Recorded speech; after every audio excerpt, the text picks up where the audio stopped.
Well, welcome everyone to the Wealthy Speaker University podcast series. I'm your host, Jane Atkinson, author of The Wealthy Speaker 2.0, and today we're talking to Michelle Villalobos. Michelle, your name is kind of tricky. Did I get it right? You got it perfectly, Jane. You say it. It sounds so nice when you say it. Villalobos. Villalobos. Well, in this day, let me just do a quick little introduction of Michelle, and then Great. we'll dive right into it. In this day and age, few skills are more important than strategically and artfully positioning ourselves in a way that gets us noticed by the right people for the right reasons. That's why I invited Michelle here today. She helps busy professionals, especially women, tap into their unique gifts and strengths and use them to get noticed, attract more business, and create more freedom, fortune, fun, and fulfillment. In 2011, the Miami Herald named Michelle one of Miami's top 20 under 40, and in 2013, she won the Miami Herald Business Plan Challenge for co-founding the online personal branding program called Make Them Big. She's also the founder of the Women's Success Summit, Miami's largest business conference for entrepreneurial women. Her clients include American Express, Bacardi, Audi, Burger King, Lloyd's of London, and others committed to the advancement of women. Welcome, Michelle. I am so thrilled that you're here with us today. Yeah, me too. Thank you, Jane. Well, I know a little bit about your story because we've worked together, but tell us where you started from and where you are today. All right. So I started out kind of accidentally. I realized I was in a job. I was the executive publisher of a magazine for the Hispanic market. And one day, one week, one month, I realized I was miserable and I didn't enjoy the work I was doing. It didn't feel like it was contributing to the planet in a way that I wanted to contribute. And I was restless and I wanted something new and different. And in my impulsiveness, which is a theme that'll go on forever in my life, I think, I decided to go out on my own. I thought that it was going to be easy. I thought that, that people were going to fall all over themselves to work with me because I had such a great resume, because I thought that mattered. And the first couple years in business were a huge wake-up call, humbling experience, struggle, and it was hard. And so back then, I basically did whatever I could to make money. By the time the recession hit in 2007, because I stopped I started my own business early in 2007. So by late 2007, early 2008, the market had gotten really bad. And so even if I'd wanted to go back and get a job at that point, I couldn't. And so I had to figure some stuff out. And that period of figuring things out and struggle really created the basis for what I talk about and teach about today, which is how to brand yourself and position yourself so people know who you are, what you do, and they come to you rather than you having to go beg for work. And so today, now that's what I speak about. I speak about personal branding and marketing, and how to attract your clients and the business that you want. And I have to say, with my experience of you, Michelle, you come at it from such a beautiful, creative way, and everything about you is very, very refreshing. And that's really why we wanted to have you on the show, because I think people will, just see things that they might not have seen before. Okay, so you're kind of sitting where you are today. If you go back, what were some of the things that allowed you to really accelerate? We know that getting focused kind of on one clear brand and figuring out what you need to do to help people was important. But what would you say were some of the flashpoints that accelerated? Okay, so I would say one of the first things, and I don't know if it was one of the first or if it's just the most foundational, because I don't know if I remember it exactly in the order that it all happened, Sure. but I've recreated it all into my superstar kind of model. So at the core of that, and the most foundational element of it was getting really back in touch with my true self. So authenticity. It's a word we hear a lot, and we hear about it a lot more and more lately in branding and marketing. simply because people want an authentic experience. Hmm. People want to connect with another human being. They want to connect with, you know, somebody real. And so a lot of marketing and sales feels fake, and it is fake.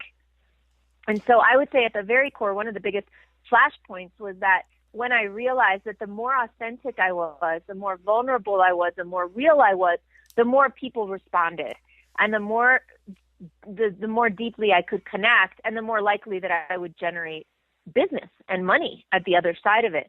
So that first piece was that authenticity. And what that involved was really honoring who I am instead of who I thought I should be. And so what that looked like in practice was when I started my business, and I think, Jane, I may have shown you the embarrassing branding that I did for myself, which was very inauthentic. I was wearing a navy blue suit. I had my hair all blown out, straight and sleek and chic. And I referred to myself in my website as we, like we at Mi Vista do this and that and the other. And meanwhile, it was only me. There was no we. There was no team. There was nobody else. And I was, and my website was boring, and it was simple, and it was very corporate, because I thought that to be a consultant, I had to be all those things. So I didn't. So what I did was I said, all right, this is the picture of what I want to be.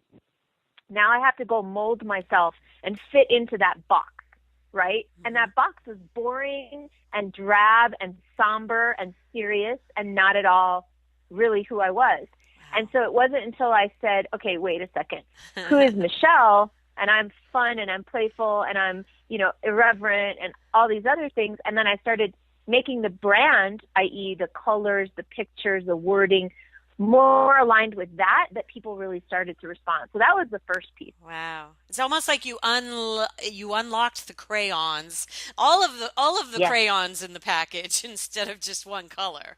And I love that, and the crayons are associated with your brand, so I think that's really cool. All right. Well, the Sharpies. That's You're a thinking big about the Sharpies. I am. The Sharpies, that's right. Sorry, I called them crayons. I don't mean to diminish you, Sharpies. No, at all. I think crayons would have been great if I had thought of it, but I didn't. Okay, so that was one flashpoint, kind of coming into alignment with your own authenticity. Are there others that you'd like to share? Yeah, well, there are 7 total, but I'll just I'll do a couple major ones. I'll do 2 or 3. The second was, and not in this, like not actually the second one that I explored, but the second, probably most important, or the one that I think it might be most helpful on this call, is my business model. Mm-hmm. So, for the longest time, I also appropriated a model based on what other people were doing and based on the prevailing wisdom, mm-hmm. which, at different times was different. I changed my model throughout, but at one point I took on that whole traditional speaker model, which was, you go out, find corporate and association clients who want to hire you to speak at their conferences or events, and they pay you money in advance. You collect that money, you come in, you speak, you deliver value, you go home. Mm-hmm. And that was, I desperately wanted that model because it seemed very easy, or not easy. It seemed it was like, I love the idea of getting paid to speak, right? Somebody giving me a check and me going in and delivering value. That sounded like heaven to me. And I did that. I was able to get there, and I did it for a while, to the point where there were times where I was offered opportunities to speak for less than my fee or to speak for free, and I turned my nose up at them, right? And I understand that there are situations and that we definitely have to stand by our value and we have to charge what we're worth. And I get all that. But what I didn't realize was that it wasn't necessarily aligned with my purpose and my mission not to take those engagements. There were plenty of engagements that I turned down because they didn't have the budget, that I really later felt like I really wish I had taken them.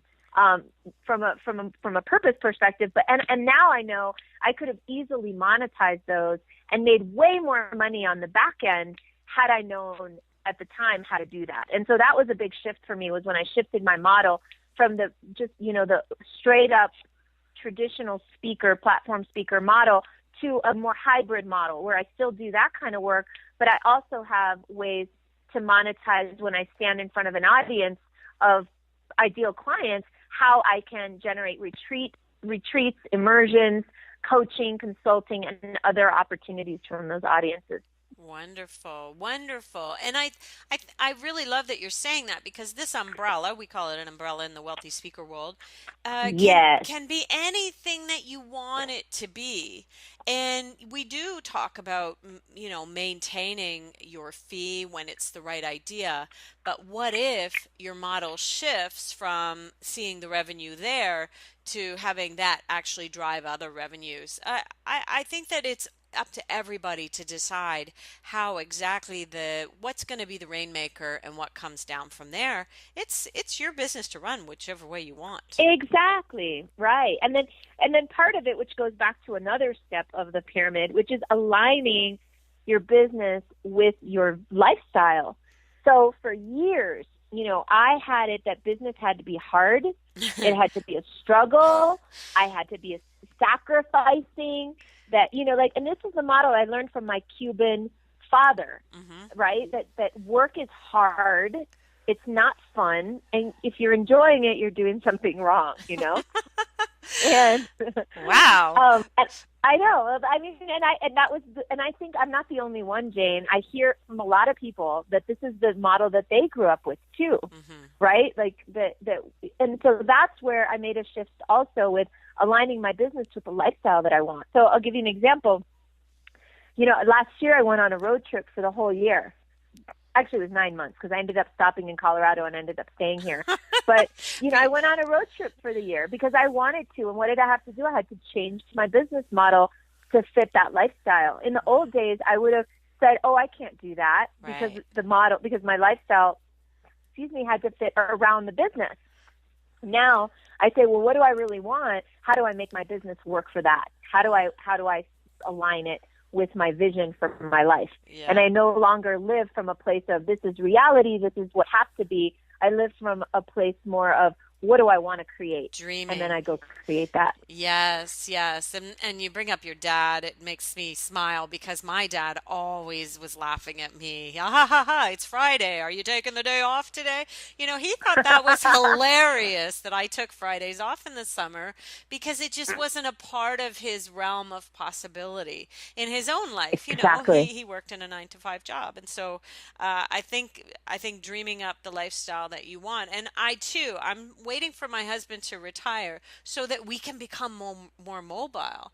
And I think, oh, I Mm. think we're gonna let's go live in Vancouver for a month because and live in one of those cool high rises and look at the mountains and the ocean all at the same time.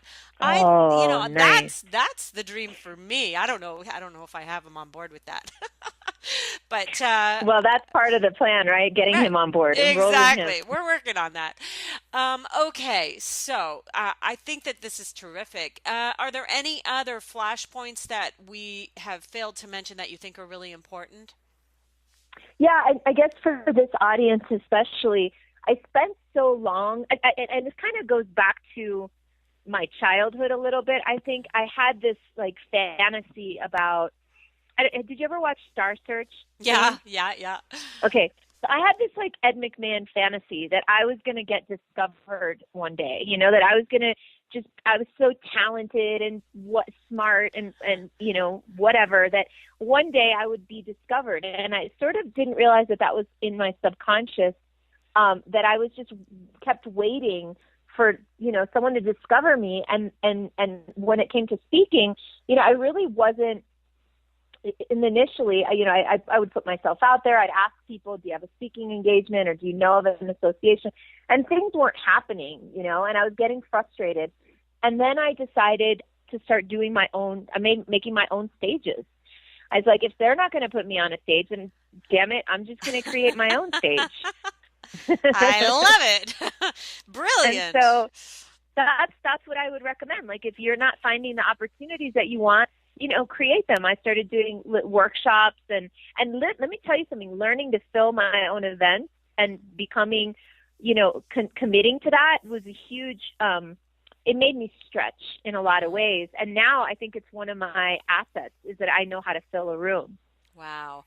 Okay, so I want to dive into that because I think that this is something that really has some legs for people. I have several people going around in my mind right now. This is something that they could do. So, walk us through the first one and then kind of how they evolved and what you did better as you went along. Okay. Do you find that you are the one that has to sell every single person into it?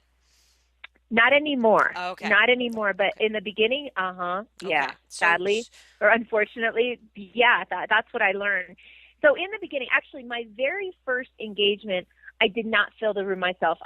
My Chamber of Commerce, I had been volunteering in their emerging leadership committee for a few months. What I did was I suggested, hey, why don't we do an event on how to network effectively, blah blah blah, and I'll run it. Like I'll volunteer and I'll lead the event. And they loved the idea, so that the chamber filled the room the first time around. Nice. And But so I want to make that mhm, note, write this down. Who can I partner with? Who can I yes, partner with to make this easier for me? Okay, sorry to interrupt. Continue. no, that's perfect. That's a great question. Like, who already has the people that I want? Right. So I started with the Miami Beach Chamber of Commerce. I did that event.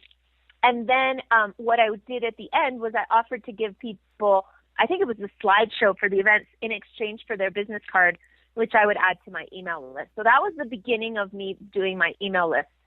Then I partnered with, I did the same thing with the chamber and Constant Contact, but this time I organized the events. I asked the chamber to email it to their database and Constant Contact to email it to their database.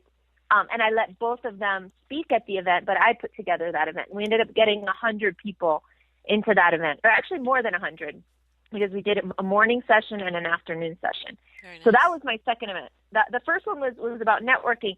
The second was called If They Don't Love It, It's Just Spam. And it was basically for Constant Contact because they like to talk about email marketing. And I just came in and talked about, I don't even remember what, I think body language or something like that.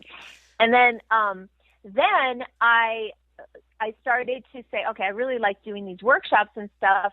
And I came across personality typing and testing. I'd always been fascinated by that in college and in high school. And so I went and got myself certified in Myers-Briggs. And when I came back, I immediately put together an event, and I called it You're Not Crazy, It's Just Your Personality. And I got the Miami Beach Chamber to promote it for me. And by then, I had already started to build up a little list of people who had enjoyed my past events. And I invited them too, and we got a bunch of people for that. And then I would also, by the way, Jane, I wouldn't just email. I would also call people. I would ask my friends to invite people. Like, I really put a lot of effort into getting people to these events. And I started doing them monthly.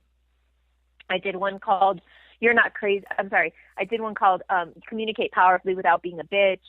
So I always chose titles that were really kind of controversial or provocative. Yeah. That's the word. And that's really suits who you are. You know, Yes. you're edgy, but in a fun way, I would say. Not in a what's the word? Controversial way, but in a fun Right. way. You push the limits in a really cool way. Okay, that's good. And So keep going. hmm well, that's what I focused on, and this is something that works to this day. I focused on building my email list before anything else. Like, I was very dogged about pursuing that. And I grew my email list in a couple of years to about 5,000 people in South Florida. Very good. And that's pretty good. Yep. 5,000, in business people in South Florida. So I think that, the most important thing is to really focus on capturing the people so that you can communicate with them whenever you want and communicate with them in a way that's interesting and compelling, not salesy or promotional. So that was kind of my secret to learning to fill events. And honestly, the phone. I'd pick up the phone and I would call people and I'd ask them to sign up. Wow. If I met somebody at an event and I got their business card and they seemed interested, I would follow up over the phone. Wow. So And so few people yeah, do that today, don't you think? I, totally. And in fact, at the Superstar Speaking Academy last year or the year before, I remember asking how many people in this room got a personal call from me, and almost all the hands in the room went up, and wow. people were looking around like, wow, because they're all expecting to find this magic bullet about how to fill their events. Mm-hmm. They want to know that there's a special word they can say on Facebook or something they can do on Twitter. And it just doesn't really call people into action that powerfully. But when you pick up the phone and say, hey, I'm doing this event and I really think this would be great for you and I'd like you to come, that generates a result. Wow. Wow. Okay, kudos for you. So, and you've done some women's events that have grown and grown and grown in Miami, correct? Yeah, and so then what happened was I got sick of doing events every month. Mm-hmm. That was a lot of work. Yes. And then at that point we were getting sponsors into these events. There were a lot of work, and I thought, well, you know what? I could probably make more money if I just did 2 events a year but made them big events and put all this content into one event. And since I already knew how to do sponsorship because I'd been doing it at the small events, I can probably sell the sponsors for a lot more money and leverage, make a lot more. So we did, the first event was free. We made it free, which was really stupid probably, but at least we got 650 people to the first one. Wow. That was all from my list. And then what we did was partnered with all the chambers and associations and said, like, if you promote this event for us, we'll give you access to this audience. We'll let you get up on stage and pitch your organization. We'll put your materials on a table. So we gave them all these goodies, and we got them to promote the event for us. Very nice, very nice. So 650 people come to the first one, and at the end of each thing, do you always have something that's kind of the next thing ready to go? You think I would, but no, I didn't. Back then, I was flying by the seat of my pants. We could have done a lot better in organization, and that's really not my strong suit. So, no, we didn't really plan it all that well, but now we do. Now we do. We have 3 events a year, and they're pretty consistent. Now we've got it kind of down to a science now. I love it. I love it. And maybe this whole podcast, that'll be our focus, is really business models and events, because I think that this is an area that people aren't really thinking about as much as they potentially could, especially those who really want to be more in control of the situation. Yeah.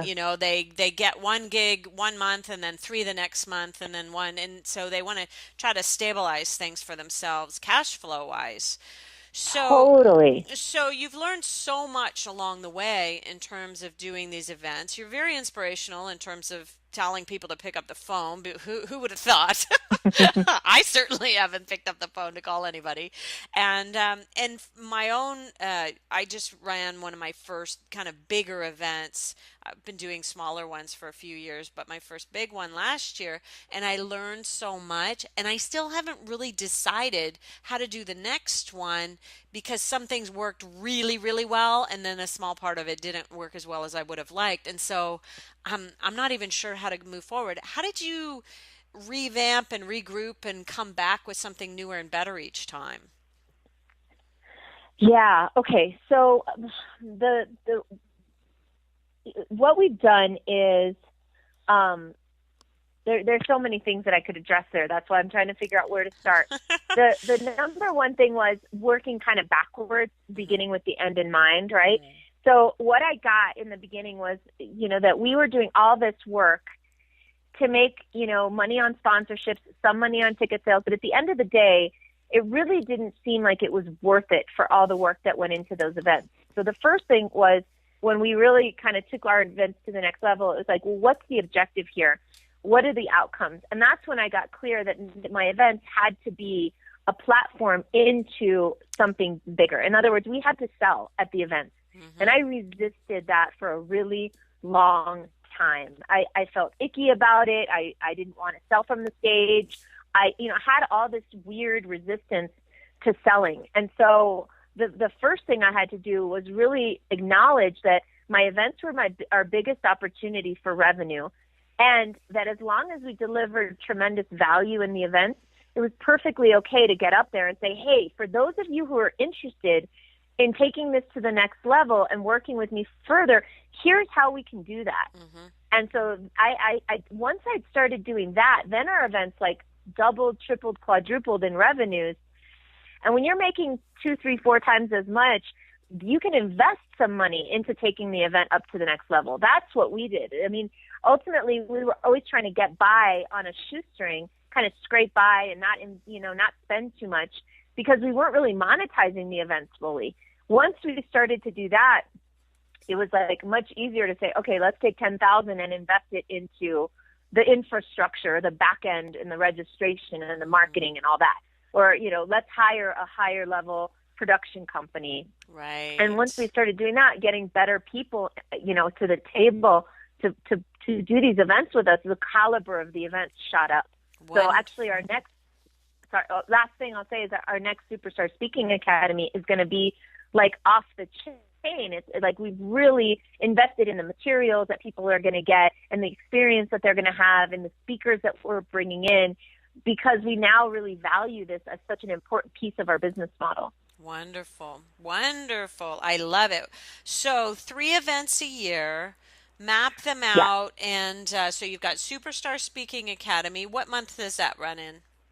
that is in June. So June. that's coming up in a couple months. All right. Then we have Women's Success Summit in October.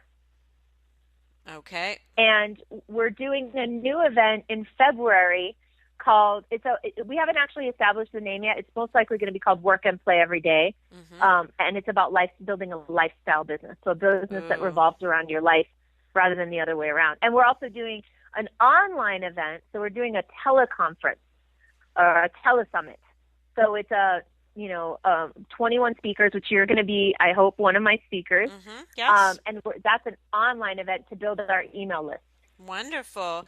And let me write down what month the Work and Play Lifestyle Business one will run. Do you have that?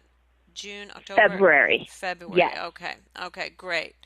Well, we have a lot of synergy actually, because a lot of the things that you're doing, I've thought, oh, I'd really like to run something for women, and I just don't think I've been brave enough to really take the Mm. plunge and go and do some of the things that I've wanted to do. And would you encourage people to start small and build, year one, just go and Yes. do it, even if you have 10 people in a room in a small retreat Yes. situation, then you can expand from there? Well, yeah. And James, actually, I did an event last September called Small Events, Big Money, Mm-hmm. because the thing I noticed, where I realized after running the numbers, is small events are way more profitable than big ones. So our model now is we do those big events, and the point of those big events is to fill our small events. And then our small events, which are much more lucrative, end up filling our mastermind and Fill our the coaching program. coaching pipeline. And you know what? That's where I started, and I forgot. I forgot that that's why I did it that way, Michelle. I got lost along the Mm-hmm. way. And when you said start with the end in mind, that's where I will, after hanging up this call with you, that's where I'm going to go back to and just really remember, okay, well, what is it that I'm doing? Because I think it's easy to, get lost, to forget your way, to Yeah. lose your way somehow. And so that's what I've been, just sitting on it and not wanting to make any decisions about what's next, because I was unsure of what I wanted to do again. So thank you for helping me. Yay, you're I've welcome. totally commandeered this podcast for my own selfish purposes. Woohoo! No, that's perfect. Okay, so let's talk about broadly again. I think we'll market this podcast as about events, because I really like that. But let's talk about in generalities in terms of speakers. What do you think that we've already established that some people might get it wrong trying to be something that they're not in their marketing? Yeah. Maybe they're not really Mm-hmm. fully, letting their personality fly. What other mistakes do you think people might do when it comes to their marketing? Oh, okay. So I would say focusing on the wrong things and focusing on too many things, Hmm. rather than the things that we know really work. So, in the context of this conversation, I think that there are 3 things that speakers can focus on. Number 1 is referral marketing. I think people really kind of have this relationship to referrals as if it's this surprise sometimes it happens, sometimes it doesn't thing Mm-hmm. versus having it be like a Strategic. concerted, strategic Mm-hmm. initiative, right? So, do you have a strategic referral initiative? And if not, it's time to get one. Like that, Mm-hmm. referrals are our number one source of business. And so we have a referral conversation built into every small event. We're gathering referrals from people. We have it very much a part of our system, Mm-hmm. and that's really important. The second thing would be, at least for me and probably most people on this call, speaking. So really focusing on generating speaking engagements, because that's the best marketing. That's leveraged. It's you can really connect with people much stronger. And so where I see people going wrong is they're spending hours trying to figure out this new Instagram thing or Twitter or whatever, when really they're probably better served by going to their existing clients, picking up the phone and asking those clients if they have a referral, or picking up the phone and finding out, if there's a way that they can speak at the next association meeting or whatever it is. So I'd say that, one of the biggest mistakes is people just don't do the work that they know is what works, and another piece is like avoiding sales and selling, right? I have clients, that come in and they're so focused on everything except sales. They're like, I got to do my blog and my website, and I want to do a podcast, and I have to do this and that and Periscope. And you're like, well, when was the last time you actually had a sales conversation with somebody? And, So and so true. I think It's a lot of times squirrels. We're people we're chasing avoid it. we're chasing squirrels, right? All of these things that come in, and we go and hop on the bandwagon, and next thing we know, we're down the hole with the squirrel. Exactly. Okay. Exactly. All right. Well, I think this has been really, really amazingly helpful for people. What is there anything that we've missed that you think is really important? Have we covered kind of the business model? Do you want to kind of walk through everything that's going on in your own business model, just to kind of sum it Sure. up here? Okay. Yeah, well, I'll tell you what we're moving towards and where we're making changes, and Okay. it might be interesting for some of you. So, we started, one of the things that I think a lot of people do wrong, and I did it wrong, is they try to start with a low price point, high volume model. So, for example, 5 years ago, we created Make Them Beg. I guess that was 5 years ago. Hmm. We created Make Them Beg, which was an online product. It was $997. That was $497. And our plan was, thousands of people are going to buy this thing. And of course, they didn't, Hmm. because we didn't have, the platform to push it out. And also we didn't have the cash to invest in the marketing needed to really get it out there. Okay. Then I inverted the model, right? And so started focusing on, rather than low price point, high volume, doing the opposite, high price point, low volume. So I would say, begin for most people, and of course this is not universal, but most of the time, people, if they focus on a higher price point, high value, lower model, like a boutique model, they could generate really powerful case studies and testimonials, Mm. from which they can then start to leverage and push out and do something higher volume. So that's what we've done. So we've built out our high-level coaching program, our high-level retreats and masterminds and things like that.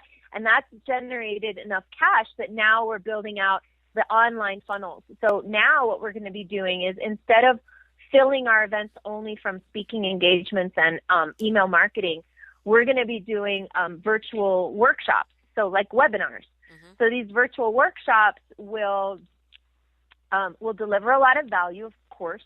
And we have a few different topics. So the ideal is, I like to work with women. Particularly, I like to work with women who want to monetize their expertise. So who want to be coaches, consultants, speakers, people like that. Hmm. And so what we'll do is, in that webinar, in that virtual workshop, we'll give them a lot of value and teach them about how they can do that. And then at the end, we can offer them a product, which will be the Superstar Accelerator. In that accelerator, right, they will also get a pass to one of our 3 big events. So they can come to one of those 3 big events, and then from there, now we'll connect with them live in person and potentially put them into one of our retreats or immersions or coaching programs or something like that. Right. So now we're basically building out the top of the funnel because we already have the bottom of the funnel pretty much set. Wow. And don't you find that once you've met people in person, everything really changes in your relationship? Oh It's just yeah. a totally different situation, isn't it? Yeah, and that was one of the other pieces about the authenticity. Like for the longest time, I tried to build a business and a model around what made sense strategically. Like it totally makes sense to build a virtual business, Hmm. but that's not who I am. I Right. love audiences. I love groups. I love people, and I love doing it live. For me to work virtually is miserable, Right. right, in front of a computer all the time. So it's really about acknowledging who you are, how you love to work, and what you want to do, not just what quote unquote makes sense. Because if you Okay. love it, you're going to put a lot more passion behind it. That's really, really interesting to me because I love me and my little laptop could go anywhere and be so I know happy. you do. I Yeah. know you Remember do. I went down to Florida a few years ago, my first 1 month stint in Florida.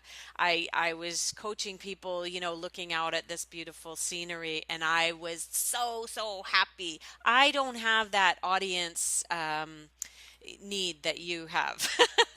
Right. Yeah, I don't need to be the star of the show or really need to be up on a stage at all in order to be happy. So you're really actually, I apologize to everybody out there who is thinking to themselves, boy, Jane really commandeered this one to her own needs, but I Not at uh, all. I Everybody's different. That's the yeah, cool part, right? It's good to have exactly. contrast. Exactly. And that's what we're highlighting is the fact that really everyone should be thinking about what's perfect for them. Well, Michelle, this has been quite illuminating, and I know that people listening in at a later time will really appreciate your words of wisdom. Tell them how they can be in touch with you.